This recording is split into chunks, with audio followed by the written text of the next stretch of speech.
Good morning, everyone, and thank you for joining the Missouri, Iowa, and Nebraska Public Transit Associations for this morning's webinar. Where are we going from here? Transit's future on the federal front. My name is Kim Sullen. I'm the Executive Director of the Missouri Public Transit Association. Special thanks this morning to Carl Lingen with Iowa and Cassandra Dingus with Nebraska for partnering with us on this event. We recently hosted our three-state conference in September where nearly 300 attendees gathered to share ideas, learn about new technologies in the transit industry, compare notes, and look to the future of transit in the Midwest and on the national front. Weather and aviation impacted our ability to hear from one of our experts at the conference, but today we're going to make that possible. So we are lucky enough to have with us today CTAA's Executive Director, Scott Bogren. Scott has been with the Community Transportation Association of America since 1989, serving the association in a wide variety of roles, being named Executive Director in 2016. His work has always focused on building and promoting safe, affordable, accessible, and inclusive mobility for all Americans. And each and every year, we are amazed, Scott, at the amount of info that you impart to us at the Missouri or Midwest Transit conferences. Not to mention all your help over the years to ensure transit stays on track in the Midwest. So today, as we continue to navigate the uncertainty at the federal level, we have high hopes Scott will provide some clarity on where we go from here. So welcome, Scott, and thank you for joining us. And thank you to Iowa and Nebraska for partnering on this event. Good morning, everybody. Can you see my screen? Yeah. All right, great. I'm Scott. I'm with CTAA. You just got the long bio. I really apologize for not making the meeting this year. I was looking forward to spending some time with you all in Kansas City, and Kim's right. The airlines and weather did not agree. So this is a session that we've been doing around the country right now, talking about kind of where we are, and it's an important time here in DC. There's a lot going on, a lot. Much of which I don't need to tell you about. You're already aware. But I'm going to cover reauthorization. We'll talk a little bit about approps, and we'll try to provide some context, what CTA is looking for out of these opportunities, and where the timing of things may land, and definitely have some time at the end for Q&A, and hope and make sure this is a time well spent for you. The brief piece is the reauthorization is underway. Just to give you a sense, this time last year, FTA had 780 employees. They have 500 now. So if you want to get a sense of what's happened, and also to give you some clarity, due to work that many of us did in the IIJA, all FTA staff are working during the government being closed. There are no furloughs. They are going to be able to, once trams reopens, they'll be able to handle current grants and reimbursements. There will be no new grants. And we're really waiting because, as we'll talk about here later, the decisions on the bus and bus facilities and NOLO program, NOFA, that went out in the spring are due. And I think those awards and the award announcements are being delayed by the government shutdown. And as again, we'll talk about approps, what was in the bills. Yes, that is the process that has the government shut down. I have no insights on that. My sense is it's still going to last a while. It doesn't seem that there's going to be any immediate resolution, and it doesn't even seem like any substantive or productive negotiation is really going on right now. With the 15th you started to see people not getting paid, and so hopefully they'll get to some resolutions soon and get on with that. But that's kind of the broader piece on reauthorization. So the current bill expires end of September 2026. So we're less than a year away. And this current appropriation cycle is the last full appropriation cycle under IIJA. The House T&I committee, I've heard from multiple sources and talking to folks on the committee that they're just about ready to start to share language. So well ahead of what you tend to see, frankly. And I think one of the main reasons they are well ahead is the chairman from Missouri. Sam Graves got a special kind of dispensation to continue to chair this committee, even when under new House rules, he would have had to move away from the leadership of the committee. And he got that ability because he wanted to get and have his stamp on this bill. So at the leadership level on the House, through Congressman Graves, you've got a very engaged and active committee chairman on House T&I. A lot of what we heard in this process, we testified a couple times. They opened a portal, and many of you, others shared our priorities. We've had 2 different meetings with committee staff to go through those priorities. And literally, it was kind of like yes, no, no, yes, as they kind of went down different asks. But there was a lot of discussion about how they were going to maintain this as a bipartisan bill. But I do know that the Democrats currently feel like, as this bill is being written, they're not hearing anything. So I don't think there's a lot of bipartisanship there. On the Senate side, the EPW committee, which is in charge of highway title, is definitely engaged in working. Banking is starting to work. They do the transit title. They are a little bit behind the House, and that's pretty traditional in what we see. The other thing I've been raising as we discuss timing is to understand that these bills are put together, whether it's Republicans or Democrats in charge, with an idea that at the end of the bill, so when September 30, 2026, the Highway Trust Fund, the Mass Transit account is a subsection of that trust fund, runs out of money. And the reason they do that is because that brings everyone to the table, because suddenly you don't have October 1, 2026. If there's not a new bill or an extension, then highway construction can't happen. There's no money. And so no money in the count brings everyone to the table to get the bill done. That's the thinking. Well, as you're probably aware, interest rates have been higher than were anticipated. And with that, this current bill doesn't spend all the money, and you don't get to the Highway Trust Fund being at 0 until the first quarter of 2027. Over the years, and I've worked on 7 of these reauthorizations,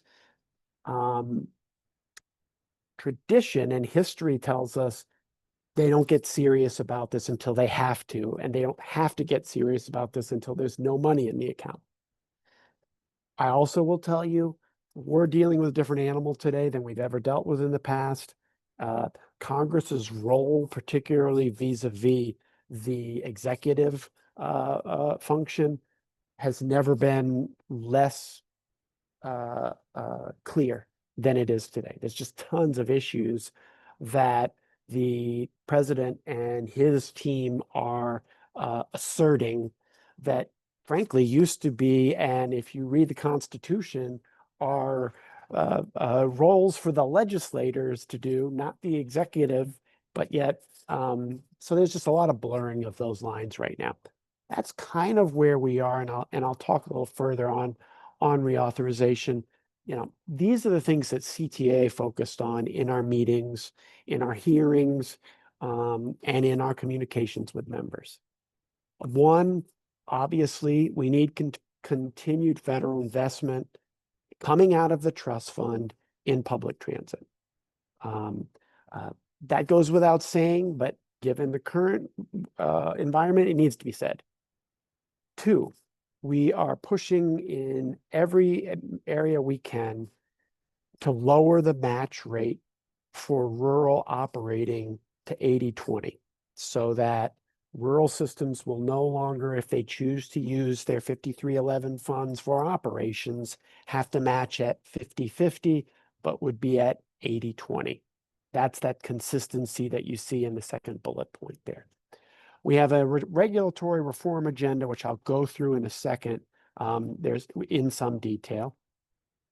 We are working for our small urban members on increasing the set aside in section 5307 for the STIC program. And I'll talk a little bit further about that.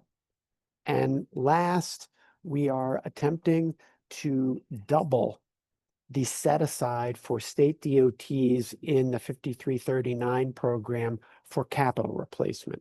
Every state in the IIJA would get $4 million annually to replace rural buses. We want that to be 8 million. We've fallen further and further behind. State DOTs need this. So those are among a lot of priorities. Those are the keys. And I want to also let you know that over the years, I found the most effective way to work with Congress is not to write the bill for them and present them with a book this thick that says, here's our CTAA's priorities, every aspect of the bill. We tend, rather than doing that, to actually focus on our priorities, and on other issues, we're silent. I think it allows us to work better with the staff who are doing this writing, and that's been a strategy that we've deployed in my time doing the legislative work here at CTA. So those are the five. Let's talk about the regulatory reform. Okay, first and foremost, we have raised successfully that all of the state-managed transit systems, 5311, 5310, some small urbans which are state-managed, it depends, are the smallest transit operators in the country. They have the smallest fleets, they have the smallest administrative staffs, yet, because they are state-managed, they have to manage state and federal regulations. So if you're in Nebraska, you have to manage Nebraska's procurement rules and the federal government's procurement rules. And where there's conflict, you have to figure out how those are. Whereas if you, again, well, with Cassandra watching, we'll pick on Nebraska. Whereas if you're in Omaha, you get your money directly from the federal government, and you have the federal set of rules to apply to, and you don't care about what the state rules are. It seems crazy to us that the smallest agencies have the heaviest regulatory burden. And we've been making that case over and over again. We would prefer to allow a state DOT to select, state or federal, one set of regulations for the smallest agencies to attempt to manage. Even that is difficult. One of the most obvious places is when we talk about the National Transit Database. The data collection on that is overkill for most of CTA's members. And let's think about the purpose of the NTD. If you are St. Louis, your reporting to the NTD is directly related to how much 5307 funds you get. That data matters.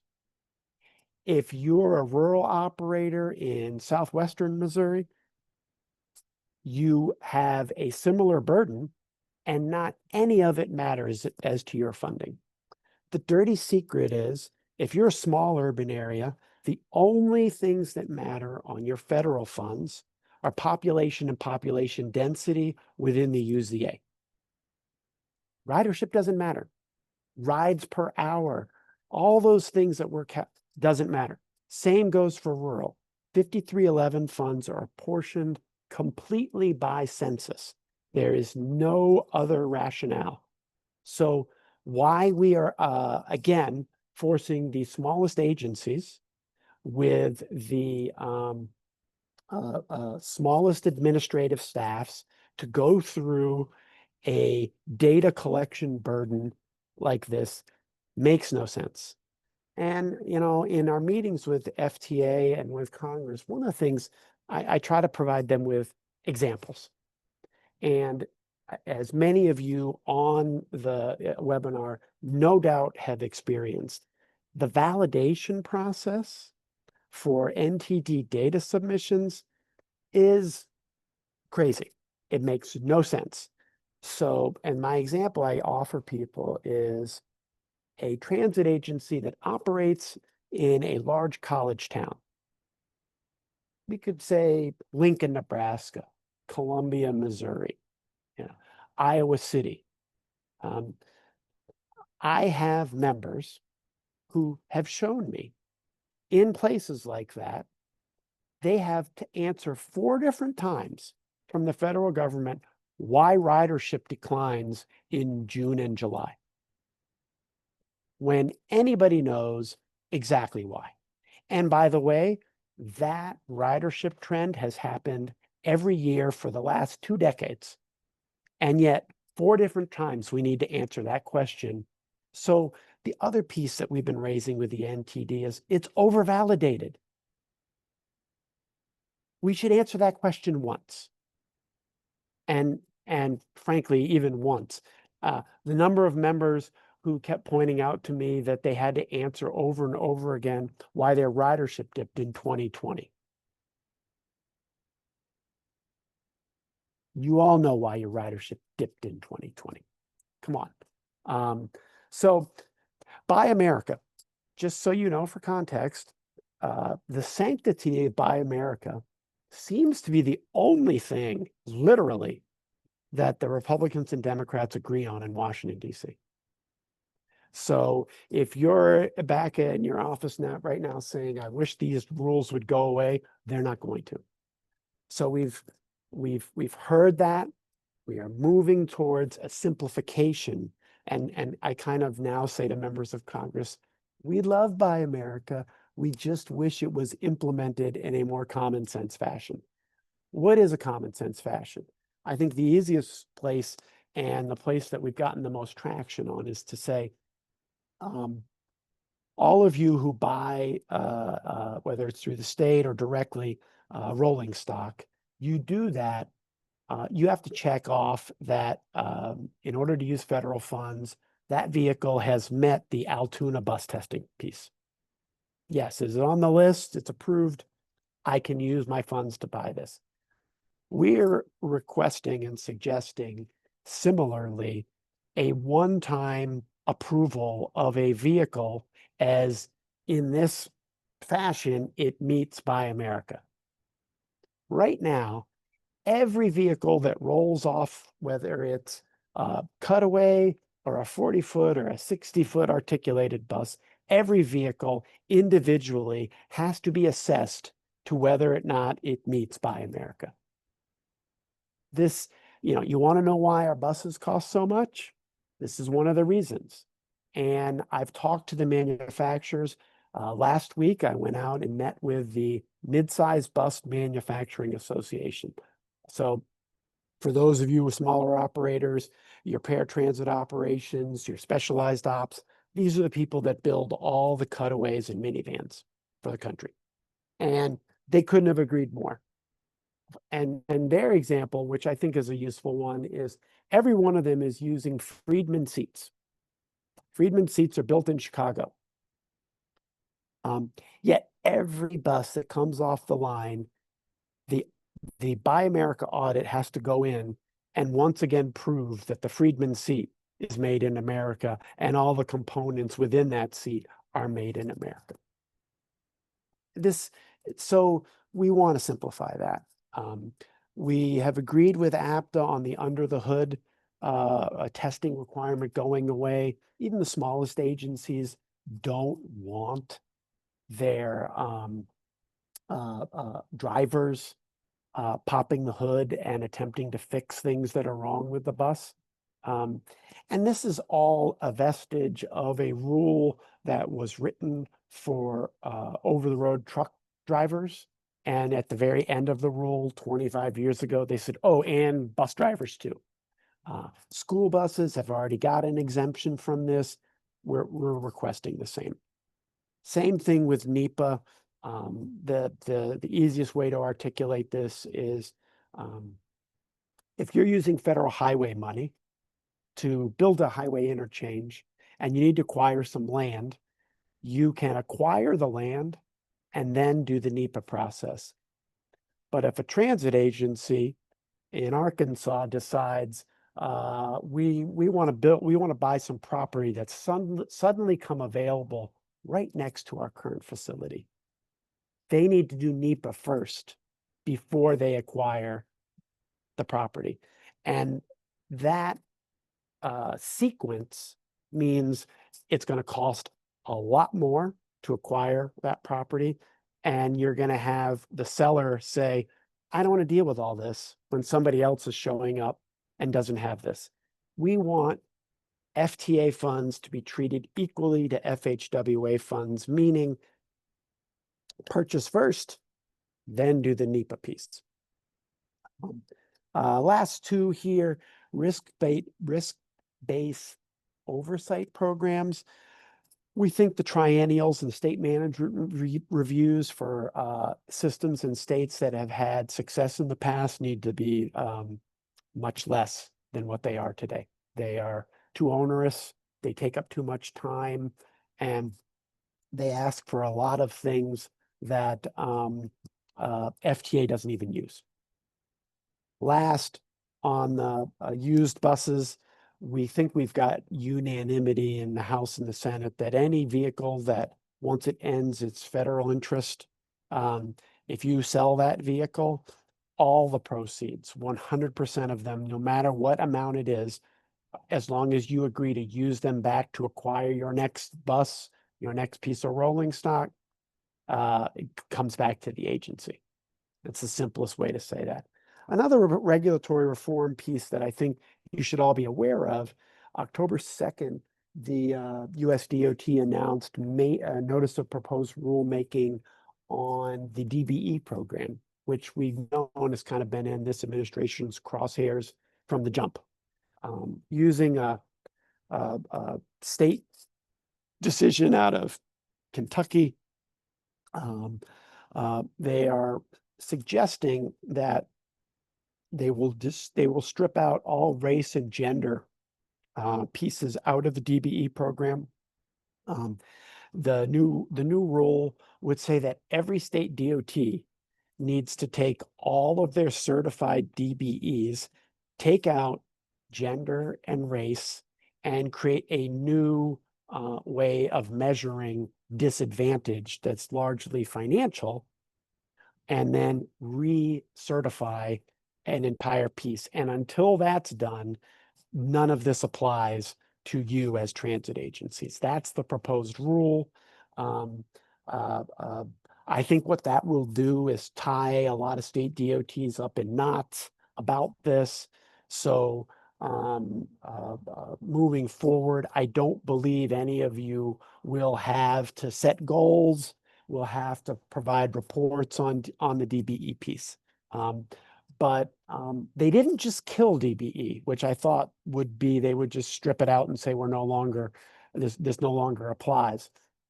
Instead, they kind of went through all of this and kind of created an even more dense bureaucracy to kind of make sure that nothing happens in the program.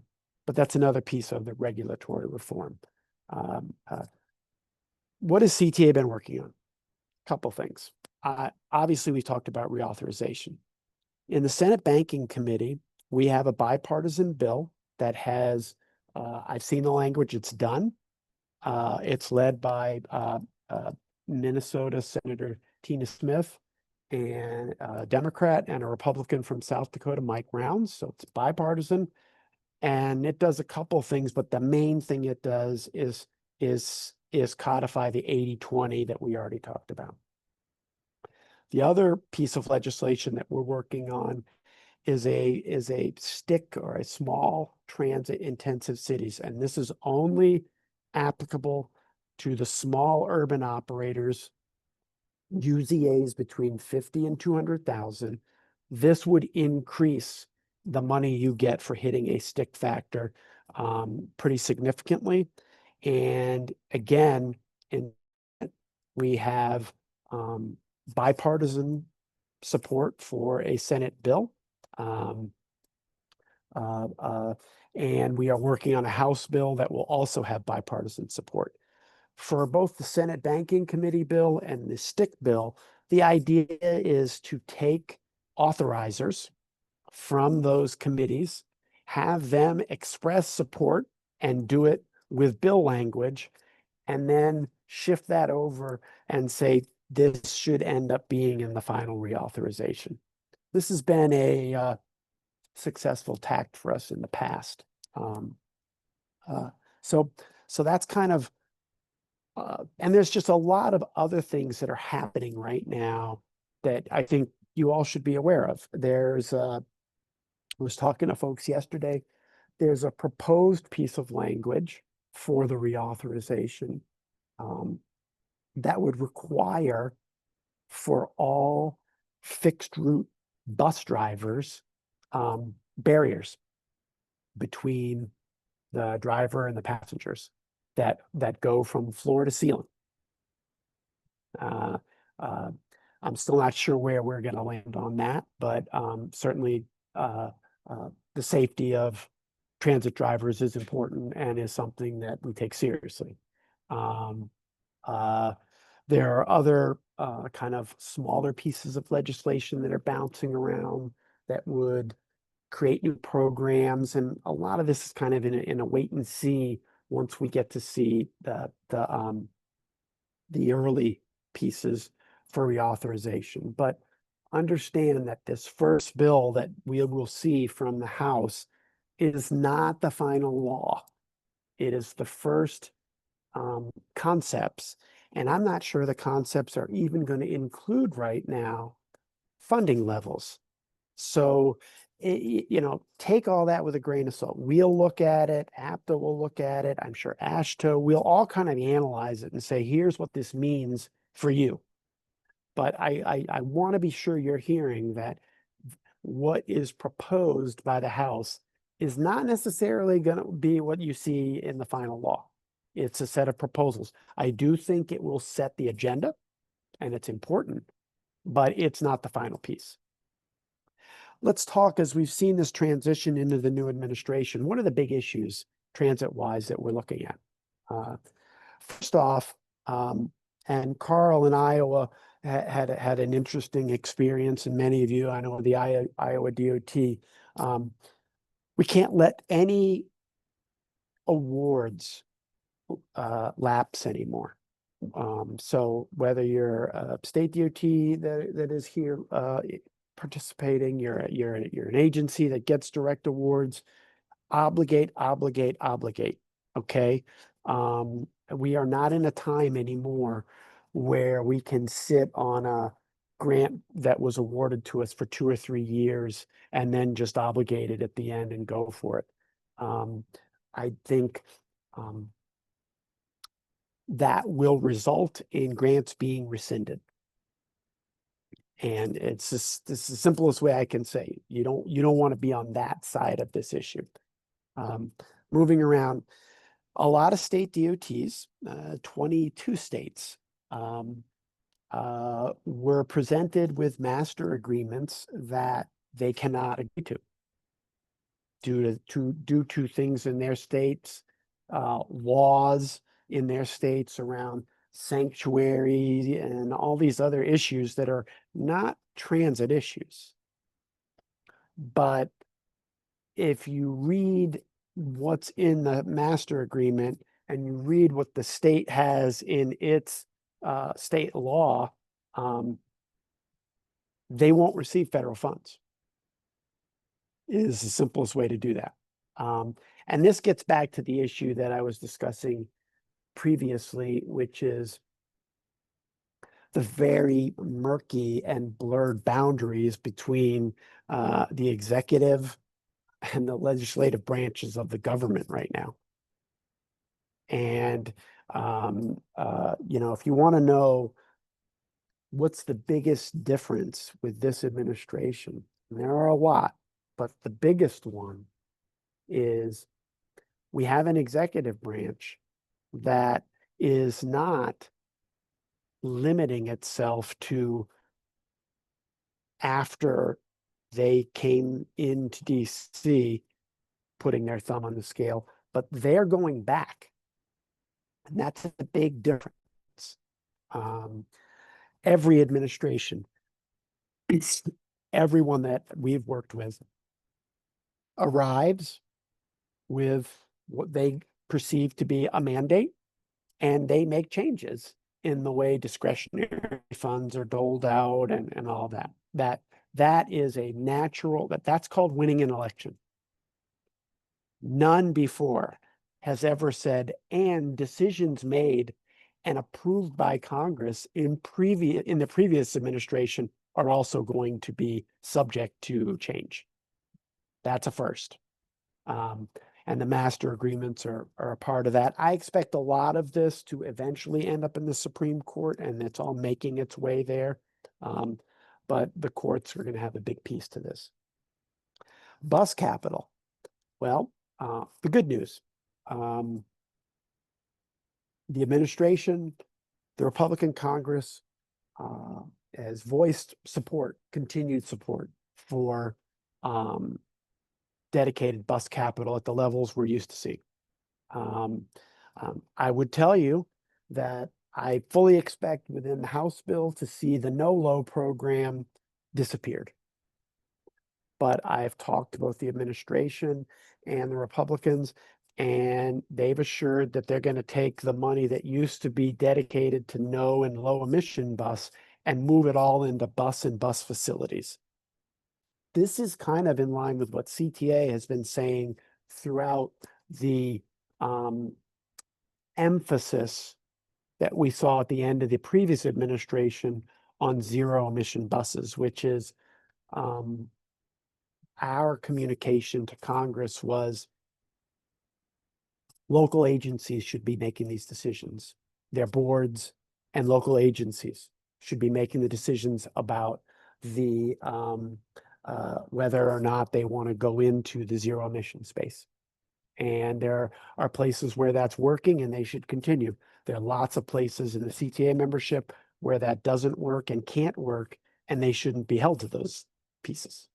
I think moving all of the money into bus and bus facilities, as long as we see that, is going to be a healthy move for CTA members. Keeping the move around here, you see the fiscal cliff. There's a lot of issues right now with the largest transit agencies having operating deficits that are massive, and that concerns me. It should concern all of us. Last, there has been a lot of discussion here, largely around the bus issue, but I think is a broader issue as well to contemplate, which is formula versus competitive. And I think many CTA members have expressed to me their knee-jerk reaction is formula. Formula is safer. If the more funds that are in formula funds, I can kind of count on those year to year. And if a reauthorization guarantees me formula increases over a 5-year period, where do I sign up for that? I want, though, all of you in the smaller communities to understand that when it comes to something like bus funds, if we move all of those funds out of competitive and into formula, you're going to end up with the top 30 transit agencies taking 75% of that money right off the top, because the formula that is being proposed by APTA is the 5307 formula. And having gone through the bus grants over the last 5 years, you would see that the reality of a discretionary or a competitive program is smaller communities do much better in a discretionary environment. I have not wanted to really spend a lot of our political capital on this issue because I don't have all the data yet.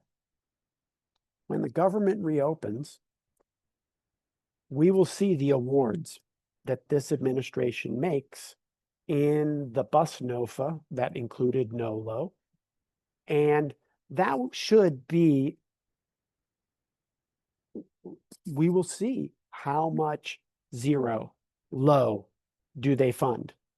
Do they choose not to fund any of the states that have sanctuary state status with their decisions? They could. And if that's their decision, then we need to focus on formula.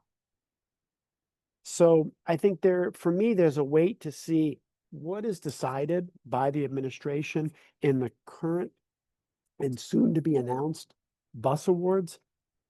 That should be in the bus piece, the place where we,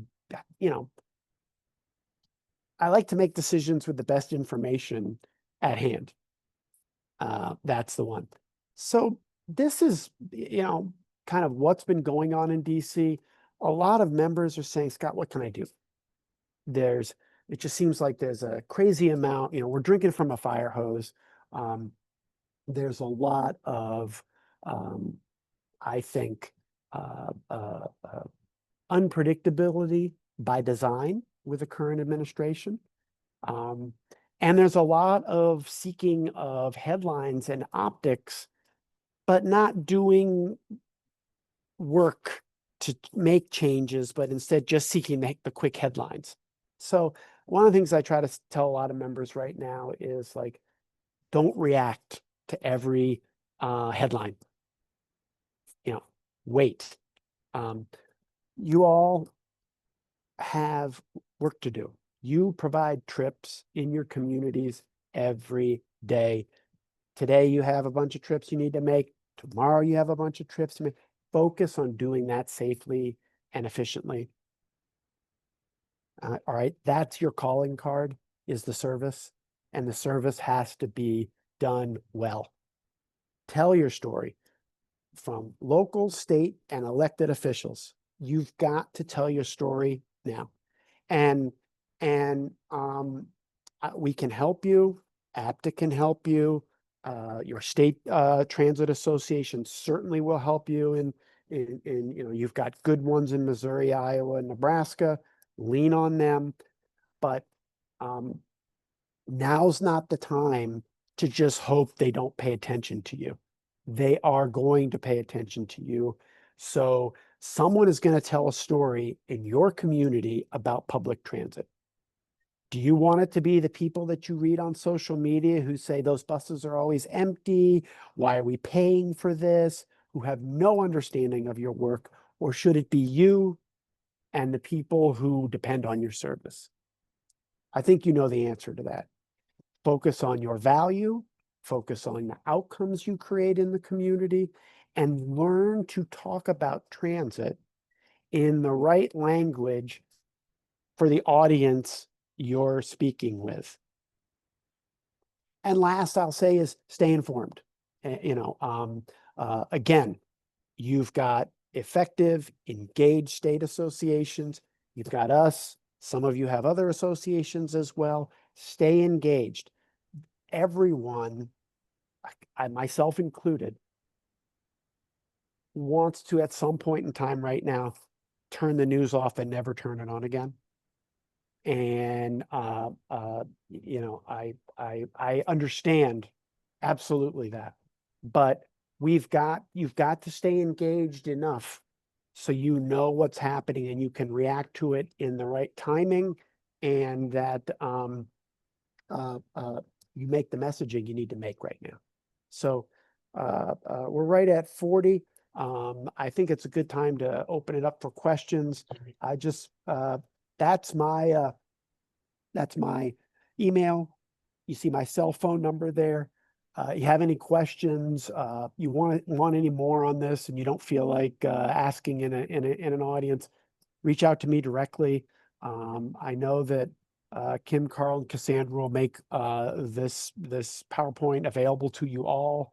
But you know, man, it is a very volatile time right now when it comes to a lot of our issues, and we got a lot on the table. So now's a good time to ask questions, and I'll kind of stop share, and hopefully you have some. You can throw them in the chat as well, and I'll try to answer those. But I'll turn it back to Kim and Carl and Cassandra. Thank you, Scott, so much. You know, I think this presentation was well worth the wait. We couldn't see you in person, but we're definitely happy to see you in the Apologize for virtual that. world. I think this is really good information, and exactly what Scott said. We want to open this up to questions and comments right now in the Q&A box or the chat box. I did want to ask one question before I turn it over to Carl, because I know Carl has some questions as well, and we do have one in the Q&A already. But what are you hearing about the Rural Health Transportation Program? We're hearing a lot about that in Missouri. Do you have any information on that? You know, as as the association, we weighed in that transit is critical to access to rural health, but what are you hearing? And are you hearing any partnership with transit across the country, or are you seeing opportunities there? What should we know in the Midwest? It's a really good question, Kim. You know, with the passage of the big, beautiful bill, you saw major changes to the Medicaid program. And the Medicaid program has been you know, a significant investor in NEMT and a lot of mobility. Um, uh, uh, Within the changes they made, a couple of things. First off, the targets in those changes were largely expanded populations. And if you go back and you look, and many of you who do NEMT, I would imagine recognize that what are your what are your trip generators for your NEMT, you know, dialysis, chemo, behavioral health. These were not targeted to diminish the benefit. So within the core Medicaid constituency, I think you will see continued demand in those areas. Um, uh, uh, uh, you know, the idea of work requirements, you know, I saw Ann Gilbert from Arkansas was here. She can give many of us chapter and verse on how that worked in Arkansas. You know, the Reader's Digest version is not very well. It didn't create any savings. Um, uh, and I think so in talking to the Hill on this issue and meeting with the lobbyists for all of the large NEMT brokers who kind of have a lot on the table with this, their thinking is somewhere between 3 and 5% trip diminishment. What Kim raises, though, is within that bill, there was a hope that this would have less of effect in rural America, or that they could put some pieces in there to diminish the continuation of rural healthcare services becoming more and more disparate, which for us creates longer trips and less efficient trips. there's a lot of discussion about this, but until the end of the year, when we start to see states providing plans for how they're going to deploy the rural piece, I want to kind of like wait and see. Uh, uh, but I do agree with you, Kim. There is opportunity. First off, in a work requirement world, for a lot of these places, work creates trips. And second, in these rural pieces, let's kind of see where some of this lands. But make no mistake, the goal of the administration and the Republicans is to reduce spending and the number of people on the Medicaid rolls. That's the goal. So I hope that answers the question. I think there's still some shades of gray in there, Scott, but I There do are. think once we see the deployment of the state plans, that may help. I think what we are discussing in Missouri is the impact to our rural transit providers. When we talk about this money's available in this bill for making rural healthcare accessible, and our point is, one of the great ways to do that is to invest in your transit providers so that they could get them to those Correct. health locations. And we need to be making that point. Part of that telling your story is that you serve in that function. And just how often you're making those trips and how many times a day, a week, a month, a year, you're allowing people to remain independent and at home because they can access the care and not end up in emergency rooms and things that would cost a lot more. That good mobility here is an element in cost savings and not just an expense. Scott, you had also just highlighted a little bit on Buy America. One of the questions from our audience here was, would you expect a one-time approval of a transit vehicle for Buy America to disincentivize customizations of transit vehicles from providers? I saw Anthony. I appreciate that question because it's a good one. And the short answer is yes, I would. I think we need to consider ways to standardize the vehicles. When I was out meeting with the small bus manufacturers last week, I kind of had these Venn diagrams. Here's what transit agencies want. Here's what manufacturers want. What do transit agencies want out of any change? The prices of the vehicles has escalated beyond any inflation. A cutaway that was $80,000 5 years ago is $170 now. It's crazy. So what do we want? The members tell me they want price reductions or price controls. They want quicker turnaround on vehicles, and they want a better quality of vehicle. I'm hearing a lot of issues from members about recently received vehicles. One of the best ways to get at that, and it's a way that the manufacturers want to see, is more of a standardized vehicle that they can mass produce. If they can mass produce a vehicle, it's going to cost less. We customize too much. And, in the big bus market, I've been in meetings where there's only 2 big bus builders left in the country, really. I guess Eldorado National is kind of now coming back, which is great. But in this meeting with Gillig and New Flyer, one of them kind of mentioned that they had over 20 specified colors of white for their buses. There are certain pieces that vehicles must be customized. And they're obvious. It's HVAC systems. You need different HVAC in Duluth, Minnesota than you do in Palm Springs, California. And then that makes sense. I think a lot of agencies have technology that they need to onboard, and they've committed to these pieces of technology, camera systems and passenger counters and things that they've got contracts with that have to be customized.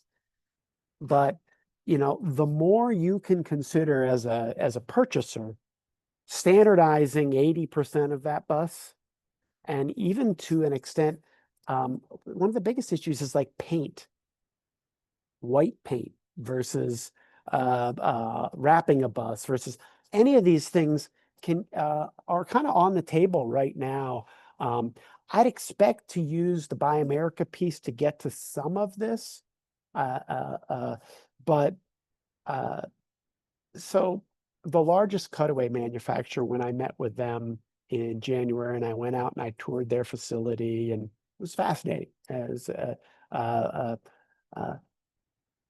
had just brought over an employee to run the bus division from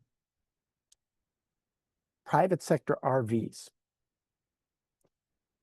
So he's been engaged in selling thousands, hundreds of thousands of recreational vehicles to private sector individuals, each customizing a microwave, a bed, a sink, colors, all of those things.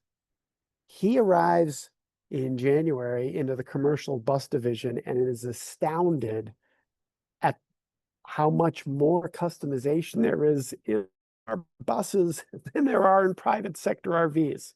That should tell us something. I don't think standardization is a cure-all, but I think it's a natural move where we're headed. Sounds good. And maybe to help kind of round this out, at the end of your presentation, you said, make sure to tell your story. Where should providers or advocates be weighing in to have the most impact on the next reauthorization bill? What are you hearing from congressional delegation on what's kind of moving the needle? So basically, we can replicate that and tell our stories here better at a local level. I think the things to raise. So if you're meeting with a conservative, a Republican, I think the things you need to be talking about are your safety record, first and foremost. You know, how many miles, millions of miles, how many drivers do you have over 1 million miles without an incident? These kinds of things. They don't know this. They don't, you can never go wrong emphasizing safety. Also, many of you have private sector partners, whether they're vendors, whether they're people in the community that you work with in the private sector. Bring them with you. Have them talking about the importance of what you do. Think about where people go and what they do when they get off of your vehicle, and their contributions to the economy. It's just not enough anymore to say, here's my monthly ridership. So what? You've got to be able to talk about value and relevance. And I've always felt like, and I think now more than ever, kind of the gold standard on that, Carl, is like, when you have people in your community who don't ride, but understand the value of what you do and are willing to stand up and say, we need this in our community, you're in a good place. And that's where you want to get to. There are always going to be people that are saying the bus is always empty, that bus is not for me, it's only for low-income people, all these things that get said. None of that's true, and you know that. But head that off by speaking truth and by speaking about the values. And the more you can kind of have a data-driven approach, a lot of people don't understand. You can map now your service area, and you can show where there are 1 and 0 car households. You can look and find out, here's the areas with significant populations of folks on Medicaid. significant populations of folks over the age of 70, significant populations of folks who have a disability. And sometimes those kind of trends, those demographic trends, can really open people's eyes to why they need transit. So just different approaches than the traditional one of, hey, I'm transit, my hand's out because it's always been out, and here's how many people I serve a day, so or a year. You got to go deeper than that. Got a quick question on that, talking about data and what's resonating with our electeds, whether local, state, or federal.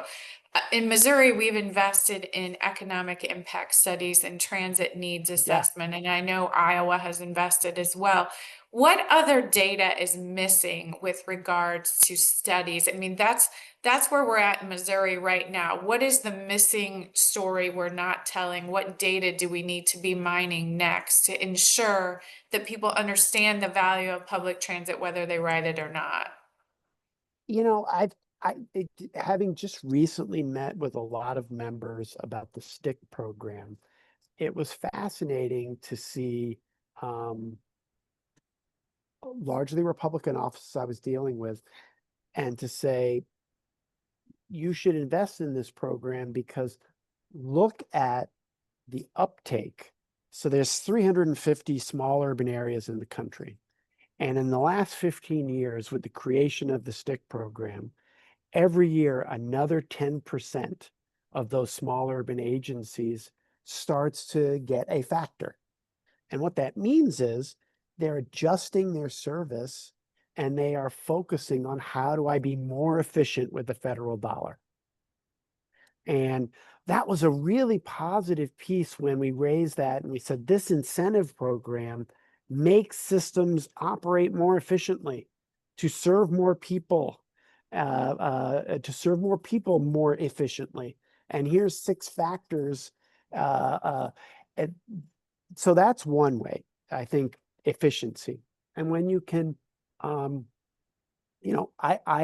read the economic pieces that you guys have put together, and they're excellent.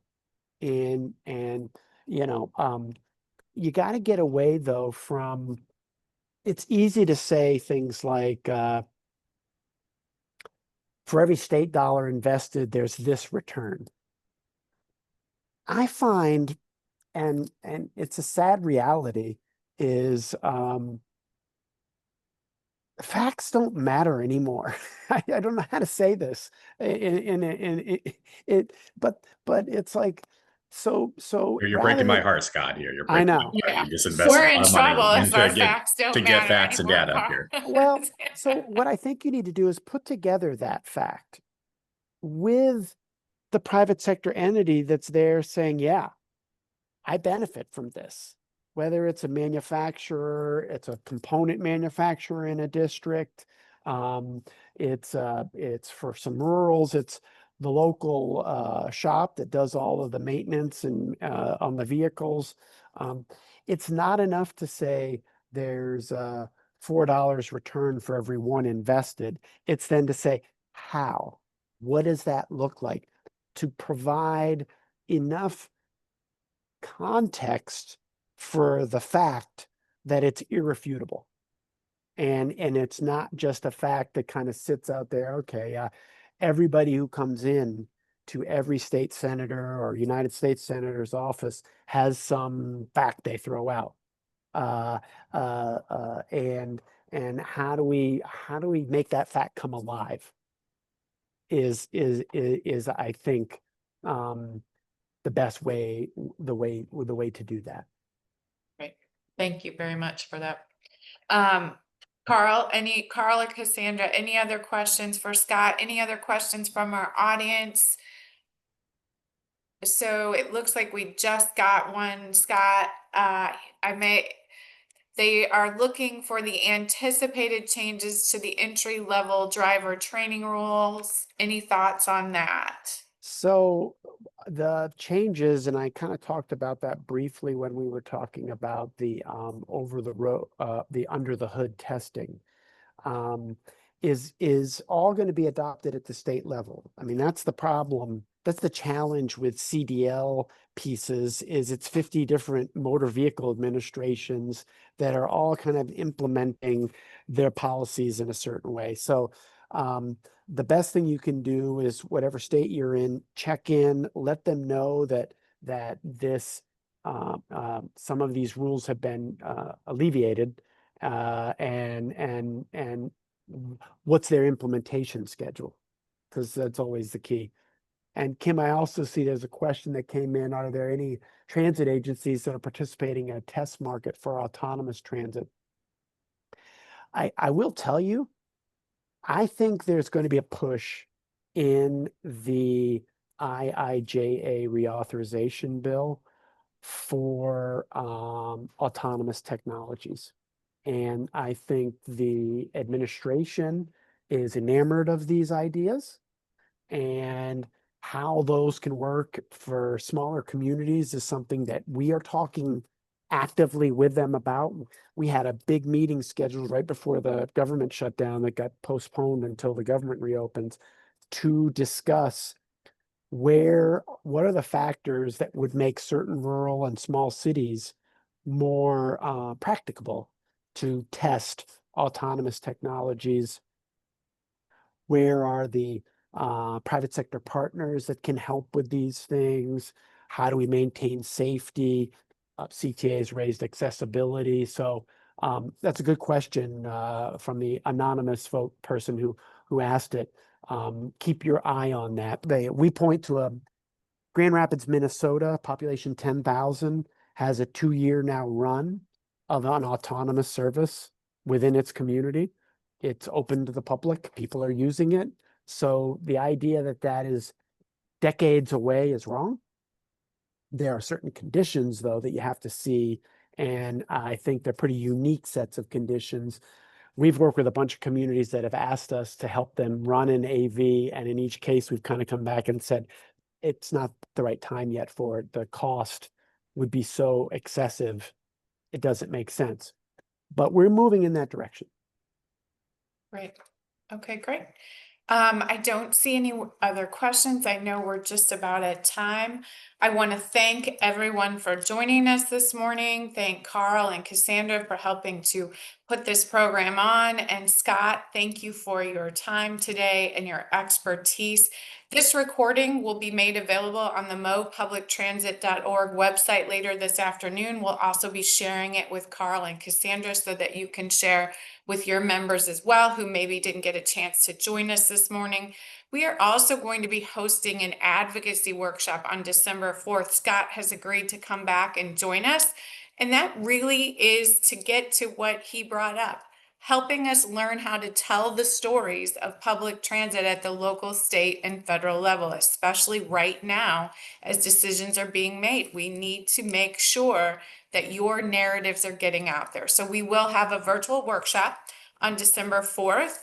Scott will be there. Anyone is welcome to join us. There will be our lobbyist from Missouri talking about some of the Missouri specifics, but I think it would be helpful for anyone if you're interested to join us. You can register at mopublictransit.org or click the link in there. There's the link in the chat from Travis. He's way quicker than I am. So thank you, Travis, for your help with this webinar. And that's all we have today. So thank you again for joining us. Hopefully this was beneficial. Thank you, Scott. No weather or aviation could derail us this morning. No. All puns intended. So have a great day, everyone. Thanks, Thank everyone. you. Appreciate the invite, Kim, Carl, Cassandra. Thank you.